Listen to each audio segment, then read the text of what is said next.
Hey, this is the Joshin family and welcome to our vlog.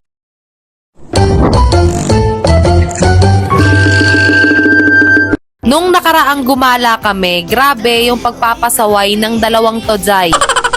Anyways, binilhan pala ni Daddy si Zoe ng scooter at yan na nga ang gift ni Daddy sa kanya. Hindi na ako nakapag-video kasi ang kukulit nila at Zay, grabe, punuan as in siksikan nakaraan sa Toys R Us Glorieta. Panoorin nyo tong ka-OA yan ni Zion Zay.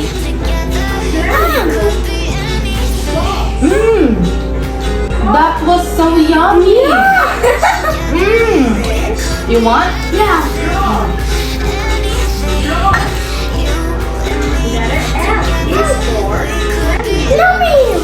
Yummy! O, 'di ba? Ang sweet talaga ni Zoe sa daddy niya. Hayaan mo na, Zay, ganyan talaga sila magmahalan. Nung Friday, nakalib si Daddy at inaya niya akong balikan yung nakita naming cookware set sa Pure Gold Libertad nakaraan. Pagpunta at pagtingin namin, nandyan pa din siya, Zay. Ibig sabihin, para talaga siya sa akin, Zay. Eto siya, Zay, oh. Eto yung 7 pieces set for 2,799 at eto naman yung 5 pieces set for 2,399. At ang brand pala neto, Zay, ay Chef Gallery. Busy ako ditong magdesisyon, busy din sila sa kakulitan. Nakaraan kasi, Zay, napadpad lang kami dito, tas tingin-tingin, ganon, until nakita ko to, tas ayun, nagblink-blink na yung eyes ko, Zay.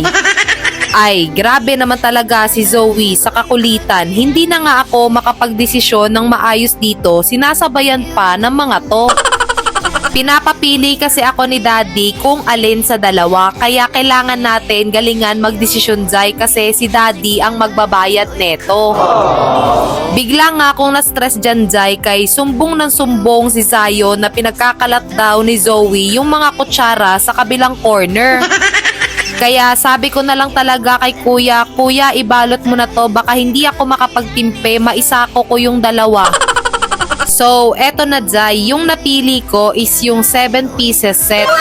Kumuha na din kami ng ekstrang kutsara at tinidor. Tapos, meron din sila ditong mga kilo plates. Eto yung ginagamit namin ngayon, Zay, kasi may mga batang makukulit kami at pangmatagalan na din yan. And nung Saturday, nasa The Residences BGC Tower kami. Ang syala, Zay, kasi pinadiretso kagad kami sa penthouse. At di naman namin ini-expect na ganito kaganda yung view na makikita namin. Grabe, it's given, Zay. It's given me peace. O, 'di ba? Ang OA ko ngayon, alam mo na kung saan nagmana si Zion, Zay. Nagmuni-muni lang ako saglit dyan at nadatnan ko nga si Zion na nakaupo sa gilid ng pool. Sabi ko talaga sa kanya, Zay, tumayo at lumayo siya dyan kay wala kaming dalang damit. Baka mamaya kasi malingat lang ako, nakasawsaw na siya sa pool. And nandito nga pala kami, Zay, for audition ni Kuya Zion. And this is the first time na mag-o-audition si Kuya Zion. As a mother, syempre kinakabahan ako pero hindi ko pinapakita at pinapahalata sa kanya. Napaaga nga yung punta namin kaya sabi ko mag-practice muna siya ng talent na ipapakita niya. At saka tinuruan ko din siyang rumampa-rampa at ipakilala yung sarili niya. Palagi ko nga sinasabi kay Kuya Zion, galingan niya at makinig siya sa sasabihin ng coach. Hi! What is your full name? My name is... Very good.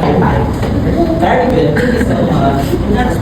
Pagkatapos nga ng audition, nag-ikot-ikot lang kami sa mall at paglabas nga namin, grabe, ang lakas ng ulan. Ang hirap din mag-book ng Grab sa mga oras na yan kaya tiyagaan talaga sa paghihintay. Grabe talaga yung pagod ko dito, Zay. And today, Sunday, ang aga-aga magpasaway ng mag-ama.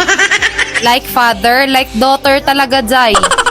Alas 7 pa lang ng umaga, nandito na kami sa Baclaran para mamili ng mga damit nila Zoe at Kuya Zion. Pero kumain muna nga kami kay wala pa kaming mga almusal, Zay. Kanina, yan pa lang yung mga napamili namin. Ngayon, ayan, Zay, hirap na kaming bitbitin. Sinabayan pa ng mga makukulit na to.